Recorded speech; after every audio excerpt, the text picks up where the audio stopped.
সকালটা যদি সুন্দরভাবে শুরু হয় আর সারাদিনটা কিন্তু তাহলে ভালোই যায়। আজকের সকালটাও কিন্তু তেমনই একটা খুব সুন্দর সকাল ছিল। খুব বেশি রোদ ছিল না, সুন্দর মিষ্টি একটা বাতাস ছিল। তো আমার কাছে অনেক ভাল লাগতেছিল, এইজন্য আমি একটু বাইরে এসে সকালটা উপভোগ করলাম।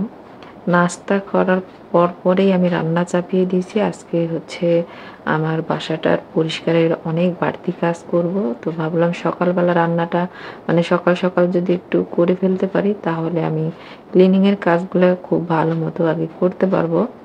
জানি আমি একদিনে হয়তো পারবো না সবটা শেষ করতে, তবে হাত দিলে হচ্ছে একদিনে হোক আর 2 দিনে হোক কাজটা কিন্তু শেষ হবে। তো আলহামদুলিল্লাহ আমি আজকে শেষ করতে পারছি কাজগুলা। আর আজকে অনেকগুলা কাজ করছি। বিশেষ করে আমার ওভেন ক্যাবিনেটটা আমি একদম জিরো বাজেটে অর্গানাইজ করছি। ফ্যান পরিষ্কার করছি, রান্নাঘরের আরও অনেক জিনিস পরিষ্কার করছি। তো সেই সব দিয়েই আজকের ব্লগটা আমি সাজিয়েছি। তো প্রথমে আমি করল্লা রান্না করতেছি মাছ দিয়ে। এরপরে হচ্ছে আমি এখানে কাঁচকলা ছিল সেইটা কেটে নিচ্ছি, ওটা ভাজি করব। আর ডিম দিয়ে বুটের ডাল রান্না করব। সেই মতোই রান্না চাপিয়ে দিয়েছি আর এখন কাজগুলো শুরু করছি। আমি তো ভিডিওর ইন্ট্রোই দেইনি। Hello everyone, welcome back to my channel দেশি ব্লগ চ্যানেলে সবাইকে স্বাগতম। যে যেখান থেকে আমার ভিডিওটা দেখতেছেন, বিশেষ করে দেশে দেশের বাইরে, তো দেশের বাইরে থেকেও অনেকে ভিডিও দেখে, কমেন্ট করে অনেক আপুরা। তো অনেক আবার হচ্ছে অনেকে যেমন ইউটিউবার না, সাধারণ দর্শক। তো শ্রীলঙ্কা থেকে এক আপু আমার আগের একটা ভিডিওতে আর কি কমেন্ট করছিল। তো উনি সুন্দর মতো কমেন্টটা করছিল বিধায় আমি বুঝতে পারছি উনি শ্রীলঙ্কা থেকে ভিডিওটা দেখতেছে এবং উনি বলছে আমি শ্রীলঙ্কা থেকে দেখতেছি। তো আমার হয়তো কথা উনি বুঝবে কিনা আমি জানি না, তবে আমার অনেক ভালো লাগছে কমেন্টটা পড়ে। তো আমি তো মানে রান্নার ফুটেজ খুবই কম রাখছি আজকের ব্লগটাতে। কলা ভাজিটা আমার হয়ে গেছে, নামিয়ে নিচ্ছি। তো এরপরে এই কড়াইটা ধুয়ে এতেই হচ্ছে আবার বুটের ডাল যে রান্না করতেছি সেইটার আর কি প্রিপারেশন নিব। তো অনেকে মানে কমেন্ট করে জানায়, এতে করে আমার ভালো লাগে। আবার ইউকে থেকে কিছু আপু আমার ভিডিও দেখে। তো যারা ইউটিউবার আপুরা দেখে তাদের কমেন্ট পড়তে তো ভালো লাগে। আর বিশেষ করে যারা সাধারণ দর্শক এত সুন্দর করে সময় নিয়ে কমেন্ট করে তখন তো আরও ভালো লাগে, কাজের উৎসাহ আসলেই বেড়ে যায়। আচ্ছা, আমি না একটু গ্যাপ দিই আজকে ভিডিওটা দিচ্ছি। কারণ হচ্ছে মানে বাসায় সবাই অসুস্থ, ওয়েদার চেঞ্জ হচ্ছে বুঝতেই পারতেছেন। তো দেখা গেছে প্রথমে আমি অসুস্থ হয়েছি, তো এখন আমি আলহামদুলিল্লাহ মানে সুস্থ। তো অনেক ডাক্তারের কাছে ঘোরাঘুরি করার পর এখন আমি সুস্থ পরিপূর্ণভাবে। এরপরে সুমাইয়া অসুস্থ হলো, তো তারও বেশ কিছুদিন গেল। ওর বাবা অসুস্থ, তোর বাবা এখনও অসুস্থ আছে এবং বাসাতেই আছে। তো এই সব মিলিয়ে আর আমি ভিডিওতে হাত দিতে পারিনি। ফুটেজ আছে অনেক, তো থাকলে তো আর হবে না, এডিট করার ব্যাপার আছে, ভয়েস দেওয়ার ব্যাপার আছে।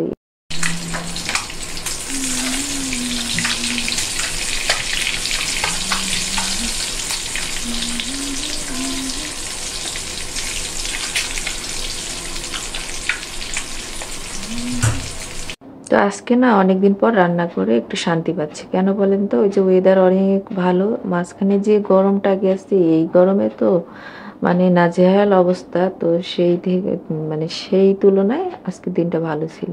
তো একটু গুনগুন করতেছিলাম আর রান্না করতেছিলাম। তো আমার মোটামুটি সব রান্নাই মানে শেষ। এই তো বুটের ডালটা এখন তেলানি দিলেই আমার রান্না শেষ।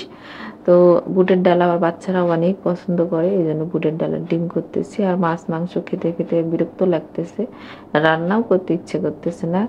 এই তো এখানে একটা শুকনা মরিচ আর হচ্ছে পাঁচফোড়ন দিয়ে আমি বুটের ডালটা তেলানি দিচ্ছি। এটার যে একটা গন্ধ বের হয় সেটা কিন্তু অনেক ভালো লাগে।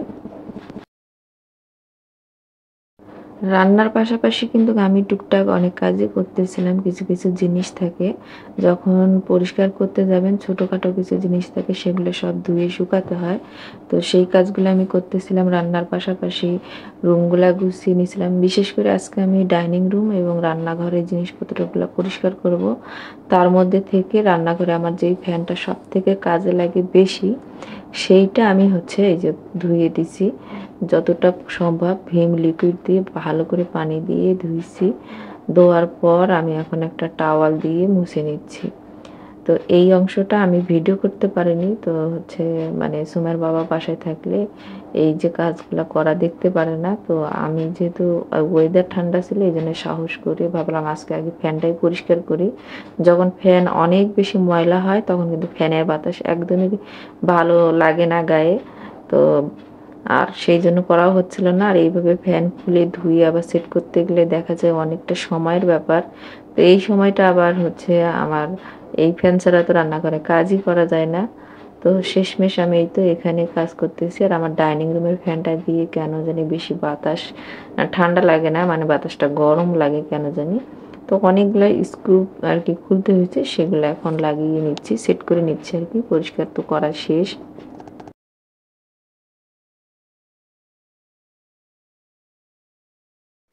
তো যখন ক্লিনিংয়ের কাজগুলো ধরি তখন তো বাসা পুরো উলটপালট হয়ে যায়। আর যখন শেষ করি তখন অনেক শান্তি লাগে আর ভালোও লাগে। তো আজকে না আমার কাজ শেষ করতে করতে প্রায় আসরের আজান দিয়ে দিছে। তো আমার নাম হয়েছে আজকে আর কি কাজের বুয়া। আমাকে পিছন থেকে এসে তোমার বাবা বলতেছে কাজের বুয়া আর কি কাজ শেষই হয় না নাকি, মানে রাগ করেই বলতেছে এইসব কাজ করা দেখতেই পারে না সেই জন্য।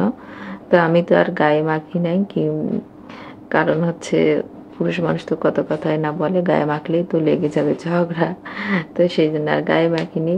শেষমেশ আমি ফ্যানটা পরিষ্কার করতে পেরে অনেক ভালো লাগতেছে। তো ওনাকে বললে এই কাজগুলো করে দেয়, কিন্তু দিতে গেলে দেখা যায় ওনার সঙ্গে আমাকে স্টিল থাকতে হয়। তো দুইজন এক কাজ নিয়ে পড়ে থাকার মতো মানুষ আমি না। এরপরে এই যে মানে এই র্যাকটা হচ্ছে পরিষ্কার করে নিচ্ছি। এটা 2-3 দিন থেকে আমি হাতই দিতে পারিনি। ভাবলাম যে আজকে পরিষ্কার করি। যেই দিন ক্লিনিং এর কাজে হাত দেই সেই দিন মনে হয় যে যত জিনিস আছে সব মুছে পরিষ্কার করে ফেলি, কারণ একদিক করলাম আর একদিক করলাম না তখন কিন্তু ওই কাজটা দেখতে ভালো লাগে না। তো এইটাই আর কি, তো সেটাই করতেছি। আর এই কাজগুলা তো আর কাজের লোকেদের কাজ না, তো ওদেরকে তো আর এই কাজগুলা করতে দেওয়া যায় না। তো দেখা যাবে জিনিস নষ্ট হবে অথবা যে মানে ভালো হবে না। ওদেরকে দিয়ে মোটামুটি যে ভারী কাজগুলো থাকে সেগুলাই একটু ওরা করে দেয়। এইসব কাজ হচ্ছে করে দিলে আর আমার গাছপালা ঠিক থাকবে না। মাশাআল্লাহ দিলে আমার যতগুলো মানি প্ল্যান্ট আমি বুনেছি সবগুলাই খুবই সুন্দর গ্রো করে। সে ঘরেও হতে পারে আবার বাহিরেও হতে পারে, তবে ধৈর্য রাখতে হবে। এরপরে এখন আমি ওভেন ক্যাবিনেটটাতে হাত দিচ্ছি। আগে যে ভিডিওটাতে আমি দেখাইছিলাম আমি একটা রেক্সিন কিনছি, ওইটা দিয়ে ওভেন ক্যাবিনেট প্লাস কিচেন ক্যাবিনেটটা আমি আর কি অর্গানাইজ করব। সেটাই আজকের ভিডিওর মানে ভিডিওটাতে কিছুটা অংশ থাকবে। তো এখন আমি এই যে এখানকার এই যে পেপারগুলো ছিল এগুলো সব নামিয়ে নিচ্ছি। এই পেপারগুলো আমার খুবই বিরক্ত লাগছে, কিছুদিন ধরে ছিল আর কি, মানে আমার ক্যাবিনেটটা কেনার পর থেকেই ছিল। তো এগুলো সব নামিয়ে ভ্যাকসিন দিয়ে দেবো, এতে করে আমার সব সময় আর ইয়ে করতে হবে না, একটা টাওয়াল ভিজিয়ে নিয়েও আমি মুছতে পারবো। আর কাঠের জিনিস তো আর ভেজা কাপড় দিয়ে পরিষ্কার করা যায় না। তো এই ক্যাবিনেটটা নিয়ে না অনেক প্রশ্ন আছে আমার ভিডিওতে, অনেকেই কমেন্ট করছে আমি ভালোভাবে যেন দেখিয়ে দিই, এইটা মাপটা দেখিয়ে দিই, যেন এটার দামটা বলে দিই যেন। তো এইটার দাম তো আমার কাছে নিছিল 8,500 কি 9,000 টাকা। কিন্তু ক্যাবিনেটটা আমার হচ্ছে বেশ বড় করেই করছি, যেহেতু আমার জিনিসপত্রের তো আর অভাব নাই। তো সেগুলা রাখার জন্য এই যে র্যাকসিনটা আমি মাপ দিয়ে দিয়ে কেটে নিচ্ছি, আর ওগুলো মোছার পর এখন সব দিয়ে দিচ্ছি। তো এইখানে আমি হচ্ছে আমার মাইক্রো ওভেন ব্লেন্ডারের মেশিনটা, তারপরে আমার যে রেগুলার রান্নার ফ্রাই প্যানগুলো আছে ওগুলা রাখি রান্নাঘরে, যেহেতু অত বেশি জায়গা নাই সেই জন্য। এখন কিন্তু বেশ ভালো লাগতেছে, সাদা পেপার দেওয়ার কারণে অনেক বিরক্ত ছিলাম আমি। আর উপর মানে একটা করে তাক আমি দিচ্ছি আর গুছিয়ে নিচ্ছি সঙ্গে সঙ্গে, এগুলো ছড়িয়ে ছিটিয়ে থাকলে দেখতে আমার কাছে খারাপ লাগতেছে সেই জন্য। তো এই কাজগুলো করার জন্য আবার আমি অনেক বকাও খাইছি। তো যেই আপুরা আর কি ওভেন ক্যাবিনেটটা আমার ভালো মতো দেখতে চাইছে এবং মাপটাও জানতে চাইছে তাদের উদ্দেশ্যে আর কি একটু ভালো মতো আমি আজকে দেখিয়ে দিব। আর দামটা তো বলেই দিলাম। আর এটা কিন্তু আকাশমণি কাঠ। আমার বাসার যত ফার্নিচার আছে প্রায় সবই হচ্ছে আকাশমণির কাঠ, শুধু আমার সোফাটা যেটা আছে ওইটা কাঁঠাল কাঠ। ওইটা আমার বাসায় একটা কাঁঠাল গাছ ছিল, সেটা দিয়ে আমি বানিয়ে নিয়েছিলাম। আর এই ওভেন ক্যাবিনেটটা আমার অনেক পছন্দের। তো আমি তো আমার নিজস্ব জমানো টাকা পয়সা যা থাকে সব দিয়ে ঘর সাজাই, ঘর সাজানোর জিনিস কিনি। তো এইটা মেবি হচ্ছে আমার ঈদে যে কেনাকাটা করার টাকা দিছিল, তো সেই টাকা দিয়ে আমি বানিয়েছিলাম, মানে 2টা 3 পিস কিনেছিলাম আমি আমার মানে কম বাজেটে, আর বাকি টাকাটা দিয়ে এই ওভেন ক্যাবিনেটটা বানিয়েছিলাম। তো এরকম করেই সংসার সাজিয়েছি আমি। তো সেই কথাগুলো মনে হলে কিন্তু ভালোই লাগে আমার কাছে। নিজের টাকার জিনিস, সেই জিনিসের প্রতি মায়াটা একটু বেশি কাজ করে। আর এই যে দেখিয়ে দিচ্ছি উপরে যে 2টা তাক আছে, নিচে সমান সেই একই মাপের 2টা তাক আছে। তো ওর ভিতরেও অনেক জিনিসপত্র আছে, তো সেগুলো আবার পরিষ্কার করতে হবে। আর গাছ দিয়ে ওভেন ক্যাবিনেটটা পরিষ্কার করে সুন্দর করে গুছিয়ে নিছি। আমার কাছে তো বেশ ভালো লাগতেছে। এরপরে আর রাতে রান্না করতে পারি নাই, তো রাতের খাবারটা আজকে বাইরে থেকে নিয়ে আসা হয়েছে। এত কাজ করার পর আর শরীর দিচ্ছিল না। আর এখন কিন্তু রাত্রেবেলা আমরা এখন রাত্রের খাবার খাবো। তো আমি আর সুমাইয়া তন্দুর রুটি খাবার, ওর বাবা পরোটা খাবে। আর এখানে চিকেন চাপ আছে। তো এই তো এখন আমরা রাত্রের খাবারটা আবার খেয়ে নিছি। আর সুমাইয়ের বাবা রাত্রে 1 কাপ চা খায়, তো আজকে বললাম লাল চা করে দিই। তো লাল চা খাবে আদা দিয়ে, মানে মশলা যে লাল চাটা হয় সেইটাই, ওইটা করে দিচ্ছি। তো এই তো হলো মানে অবস্থা। তো স্বামীরা যতই বকাবকি করুক একটু সহ্য করে নিতে হয়, কারণ তারাই কিন্তু আবার পরে ভালোটা ভাবে। তো তারাই কিন্তু বেশি মায়া মায়া করে আর কি। তো এইটুক কথা গায়ে মাখলে কিন্তু চলতো না। সে আমাকে খোঁচা দিয়ে কথাটা বলছে, যদিও আমার কাছে শুনতে খারাপ লাগছে, বাট আমি জানি সেটা সে আমার ভালোর জন্যই বলছে, কারণ আমি এত কাজ করতেছি সেটা সে সহ্য করতে পারতেছিল না। তাকে চা দিয়ে এই জায়গাটা এখন একটু গুছিয়ে নিয়ে এগুলো কাপগুলো ধুয়ে পানি ঝরাতে দিয়েছিলাম, ঝরে গেছে, এখন ওগুলো রেখে দিই।